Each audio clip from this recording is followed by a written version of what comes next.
2025-yil 1-maydan boshlab Hiroshima shahrida joylashgan Bembe restoranida maxsus malaka vizasi ostida ishlab kelmoqdaman.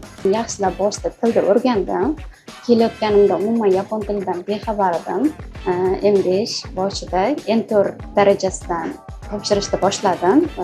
N4da muvaffaqiyatli imtihondan o'tib, N3 6 oyda N2 darajaga topshirib, N2 daraja boshida birinchisida 3-4 ball yetmay qolganligi uchun shunday o'tolmay qolganman, lekin harakatda davom etib N2 darajani ham yashamaydiganda topshirib, yaxshi ball bilan muvaffaqiyatli imtihondan o'tdim.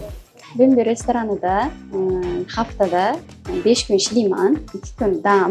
Ertalabki menyuda faqatgina ekonomiyaga kiritilgan bo'lsa, kechki menyuda turli xil taomlar ham o'z ichiga olgan bu restoran.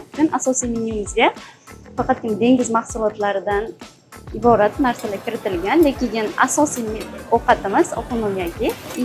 Agar ish vaqtimdan oshib ketadigan bo'lsa ishim, hamma 10 daqiqaga ham hattoki o'sha qo'shimcha ish haqi to'lab beriladi. Avvalo yapon tilini hech bo'lmasa N4 darajagacha o'rganib kelib, bu yerda mustahkamlab ketishligini tavsiya qilgan bo'lardim.